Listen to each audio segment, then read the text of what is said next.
Hello, boys and girls, ladies and gentlemen, you most welcome on my channel, my Bollywood English.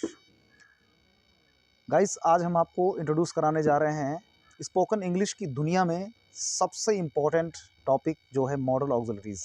ये बहुत ही घिसे जाने वाला topic है और सिचुएशनल सेंटेंसेस में यानी अलग अलग सिचुएशन पर अलग अलग परिस्थितियों में ये मॉडल ऑक्सिलरीज बोले जाते हैं, इनका यूज़ किया जाता है और ये टोटल मिला करके 13 है, यानी there are 13 modal auxiliaries in all. So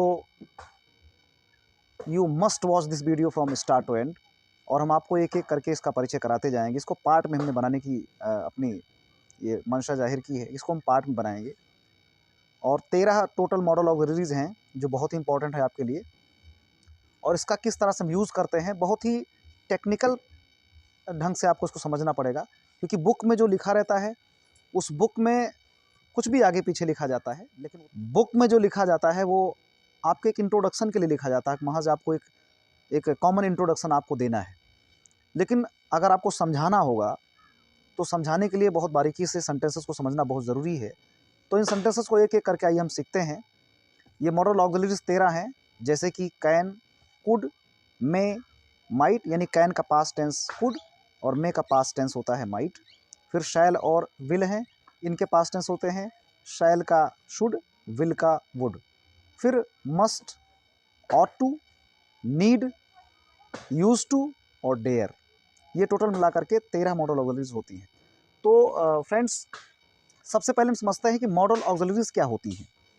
model auxiliaries भी एक प्रकार की हेल्पिंग वर्ब्स होती हैं, ये भी एक सहायक क्रियाएं होती हैं जो मेन वर्ब की मदद करती हैं कार्य के ढंग को बताने में, यानी मोड ऑफ एक्शन प्रकट करने के लिए कि कोई कार्य किस तरह से हो रहा है। ये सब्जेक्ट की मदद करती हैं मेन वर्ब के साथ आकर के। फ्रेंड्स, मॉडल ऑक्सिलरीज के दो फंक्शंस होते हैं, यानी स्पीकर का मूड, कभी कभी श्रोता का भी मूड चेंज कर देना, यानी किस प्रकार से इसका भाव प्रकट करता है बोलते समय स्पीकर, और वाक्य में सब्जेक्ट के मैनर अथवा बिहेवियर को प्रकट करना। इसी कारण इसका नाम पड़ा मॉडल। ये लैटिन वर्ड मॉडस से लिया गया है, यानी मोड अर्थात मैनर। चलिए, और दूसरा इसमें जो इसका जो common characteristics of model auxiliaries में अगर हम आएँ तो उसका कॉमन कैरेक्टरिस्टिक ये होगा कि मॉडल ऑक्सिलरीज जो है एक वचन या बहुवचन में एक सी फॉर्म में रहती हैं, चाहे इसके पहले सब्जेक्ट का वचन सिंगुलर हो अथवा प्लूरल हो, और मॉडल ऑक्सिलरीज के साथ में मेन वर्ब हमेशा फर्स्ट फॉर्म में रहती है, ये हमेशा ध्यान देना है। तो आइए हम शुरुआत करते हैं अपनी मॉडल ऑक्सिलरीज, जो कि स्टार्टिंग हमारा है मे, माइट, कैन, कुड से। ठीक है, मे, माइट और कैन, कुड का use. Dear students, modal auxiliaries में सबसे पहला प्रयोग है मे, माइट का, उसके बाद में है कैन और कुड का। तो इसे हम इस तरह समझते हैं, मे और कैन का जो संबंध है वो एक मोड ऑफ एक्शन प्रकट करने के लिए बहुत ज़रूरत है उसकी। वो कौन सा है? परमिशन।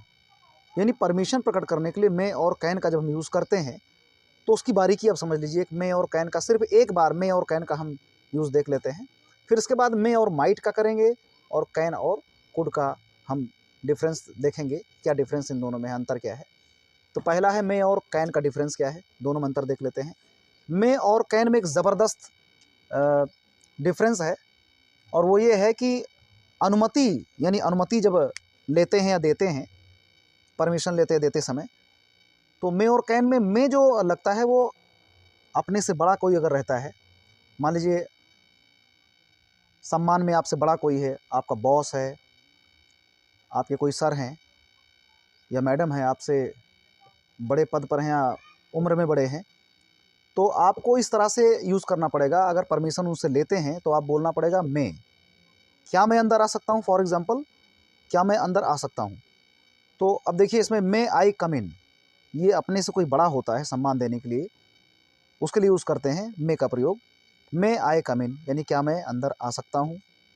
और कैन में अपने समकक्ष व्यक्ति से आप बात कर सकते हैं, यानी जो आपके हम उम्र में हो, आपका दोस्त है, कोई क्लासमेट मान लीजिए है, या रिश्तेदार में कोई आपका संबंधी है, आपका रिलेटिव कोई है, मान लीजिए आपके हम उम्र में है, तो परमिशन लेने के लिए या देने के लिए आप कैन का यूज़ कर सकते हैं मे की जगह पर।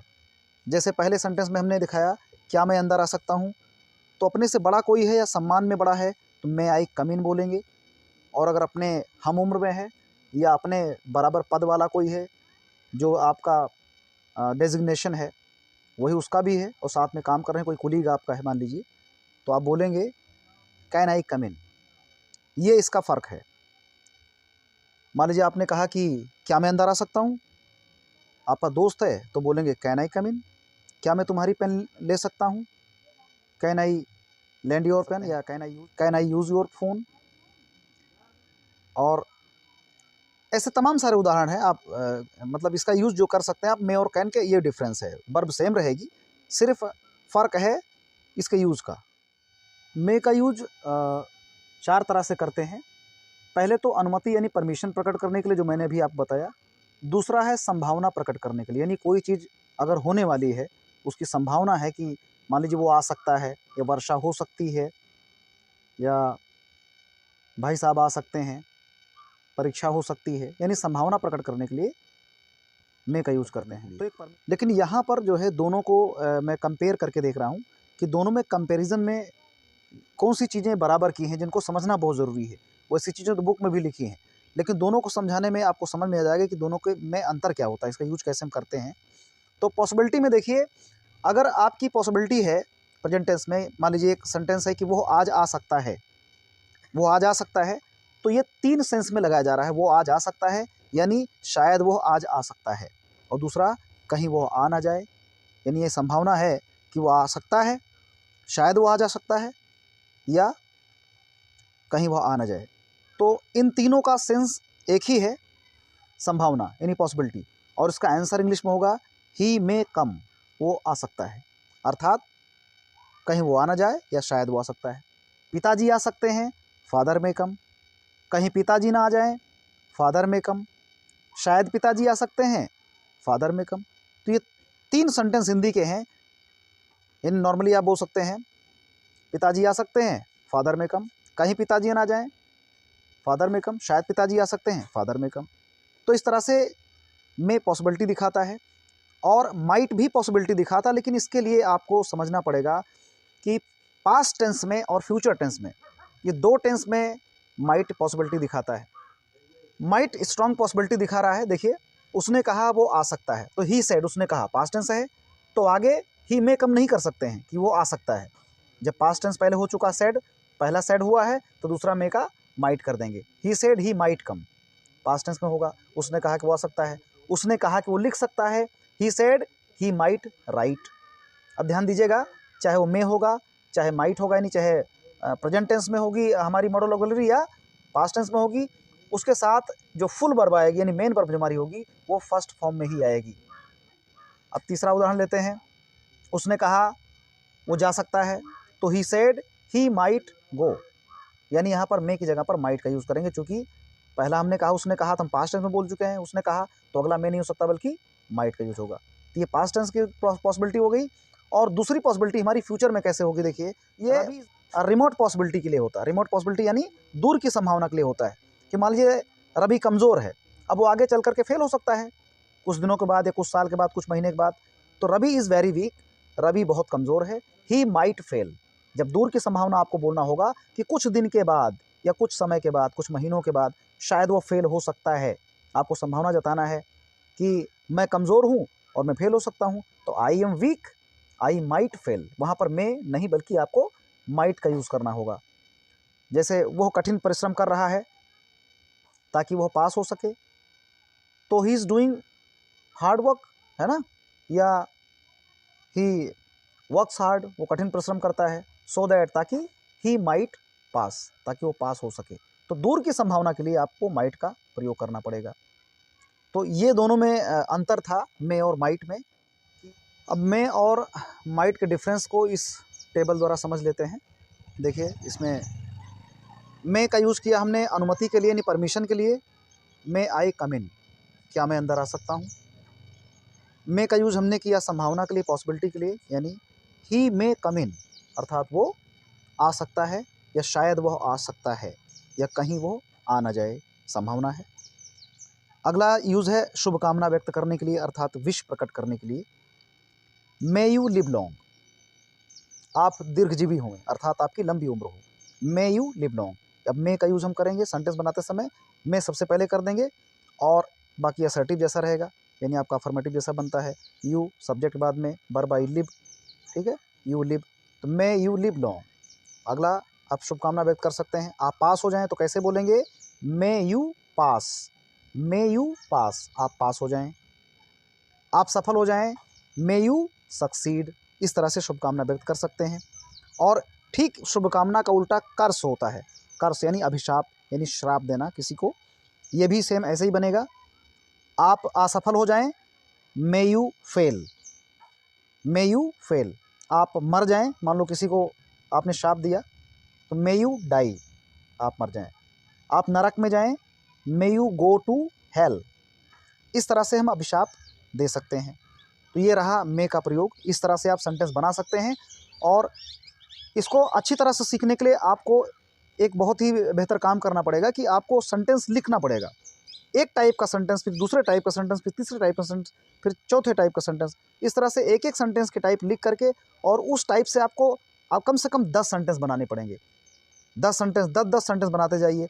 हर एक नियम का 10 सेंटेंस बनाइए, हर एक रूल का 10 सेंटेंस बनाइए। बहुत ईजिली आपकी प्रैक्टिस हो जाएगी और आपको अच्छी तरह से आ जाएगा समझ में। अब हम समझते हैं माइट का यूज़। मे का हो गया, माइट का यूज़ भी है। माइट में भी संभावना दिखाते हैं, लेकिन पास्ट और फ्यूचर में संभावना दिखाते हैं। मान लीजिए पास्ट में संभावना है कि वर्क हार्ड, आप वर्क हार्ड यानी कठिन परिश्रम कीजिए, और आप आगे चल करके, यानी रिमोट पॉसिबिलिटी में हम दिखा रहे हैं कि आगे चल करके, अभी नहीं, फ्यूचर में वर्क हार्ड, कठिन परिश्रम कीजिए, यू माइट पास, आप पास हो सकते हैं। अब यहाँ पर यू माइट पास का मतलब कि पास हो सकते हैं, यानी ये कॉमन संभावना नहीं है, बल्कि फ्यूचर के लिए है। वर्क हार्ड, यू माइट पास, आप आगे चल करके पास हो सकते हैं। दूसरा है अनुमति, परमिशन के लिए। आई आस्क्ड, मैंने पूछा, इफ़ माने कि क्या, आई आस्क्ड इफ़, मैंने पूछा कि क्या, I asked if I might use his phone, मैंने पूछा कि क्या मैं उसका फ़ोन यूज कर सकता हूँ। अब यहाँ पास्ट टेंस में आपने पूछा आई आस्क्ड, तो आगे चल करके आपको माइट का यूज़ इसमें करना है परमिशन के लिए, है ना। अगला उद्देश्य आपका पर्पज़ प्रकट कर रहा है, तो पर्पज़ प्रकट करने में देखिए, आई टॉट, मैंने पढ़ाया, मैंने पढ़ाया, यू मीन्स आपको, यानी मैंने आपको पढ़ाया, I taught you, so that, ताकि, यू माइट पास, आप पास हो सकें।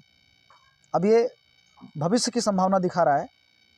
आई टॉट यू, मैंने आपको पढ़ाया, किस लिए पढ़ाया? सो दैट, ताकि, यू माइट पास, आप पास हो सकें। तो ये पर्पज भी दिखा रहा है। इस तरह से सेंटेंस आपको लिख लिख करके और उसका अभ्यास करना पड़ेगा, प्रैक्टिस करनी पड़ेगी। यानी एक रूल आपने पॉसिबिलिटी दिखाया, इस रूल को आपने पढ़ा। दूसरी आपने जो नियम ये दूसरा पढ़ा आपने, परमिशन वाला, इसका सेंटेंस ये आपके सामने है। थर्ड रूल आपका है उद्देश्य प्रकट कर रहा है, ये इस तरह से लिखा जाता है। तो इस तरह से आप लिख सकते हैं, और लिख लिख करके कम से कम 8 से 10 सेंटेंस आपको बनाने हैं, तब जा करके आपकी प्रैक्टिस हो पाएगी। तो ये रहा हमारा मे और आज माइट का प्रयोग।